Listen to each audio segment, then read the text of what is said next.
কলিয়াবৰত খাদ্য ৰাজহুৱা বিতৰণ আৰু গ্ৰাহক পৰিক্ৰমা বিভাগৰ ব্যৱস্থাপনাত ৰেচন কাৰ্ড বিতৰণ কাৰ্যসূচী উপস্থিত থাকে অসম চৰকাৰৰ কেবিনেট মন্ত্ৰী তথা স্থানীয় বিধায়ক কেশৱ মহন্ত। নতুন ৰেচন কাৰ্ড বিতৰণৰ তৃতীয় পৰ্যায়ৰ কাৰ্যসূচীত আজি কলিয়াবৰৰ মুঠ ২২টা গাঁও পঞ্চায়তৰ ১৮,৬১২ গৰাকী হিতাধিকাৰীলৈ ৰেচন কাৰ্ড প্ৰদান। ইয়াৰ জৰিয়তে ৩,২৩৮ গৰাকী পৰিয়াল উপকৃত হ'ব।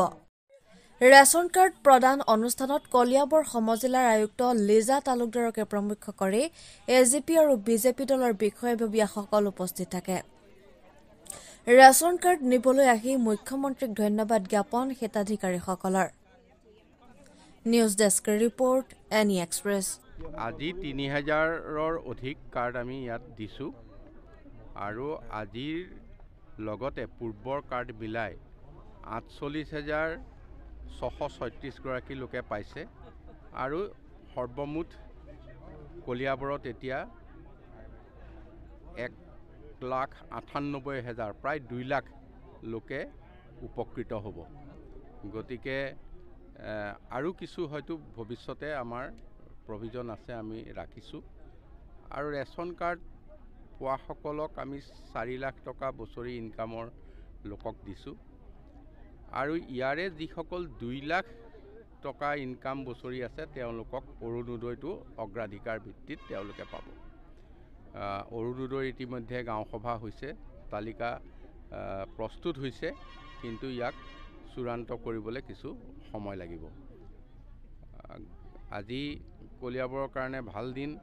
কলিয়াবৰত আমি চেষ্টা কৰিছোঁ যে কোনো বিশেষভাৱে সক্ষম লোকেই হওক, বিধৱা লোকেই হওক, তাৰপিছতে কোনোবা বিয়া নোহোৱা জীয়ৰীয়ে হওক আৰু এইসকলৰ লগতে আমি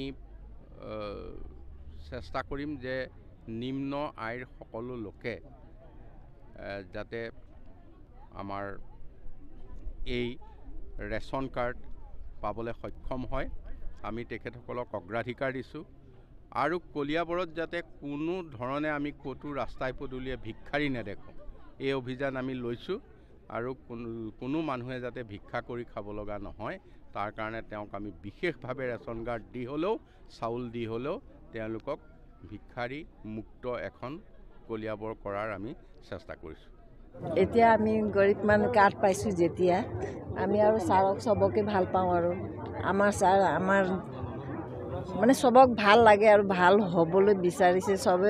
আমাৰ দেশখন ভাল হওক। আমাৰ মুখ্যমন্ত্ৰী ছাৰ আমাৰ কাৰণে বহুত ভগৱান নিচিনা হৈছে। এতিয়া নাছিল এতিয়া পালোঁ মই ছাৰ। এতিয়া খুব ভাল লাগিছে, খুব ভাল লাগিছে। আমাৰ ৫জন পৰিয়াল। কোনটো পঞ্চায়ত? আমাৰ চুলুং দলাপানী উত্তৰ পশ্চিম। তেতিয়া আমি আৰু পাই এমটো ছাৰক আমি সদায় কাৰণে যুগৰ কাৰণে থাকক। আৰু ৰত্নেশ্বৰ নাথ দেউৰী চিলাবন্ধাৰ তেখেতৰ মই পত্নী। সকলোৱে চিনি বিভিন্ন অনুষ্ঠানত তেওঁ জড়িত। তেওঁ আজি ৮ দিন হ'ল আমাক এৰি থৈ গুচি গ'ল।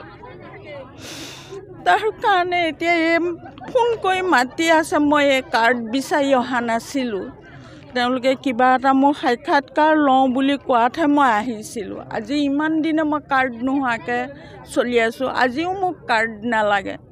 যেনে তেনে আছে পৃথিৱীখন, কি বুলি ক'ম এতিয়া আপোনালোকক। মোৰ যিটো অন্তৰত বেদনা আছে, সেই বেদনাটোকে মোক পূৰণ কৰিব পৰা নাই। কাৰ্ডখনে মোক পূৰণ কৰিব নোৱাৰে। মই ইমানকে ক'লোঁ।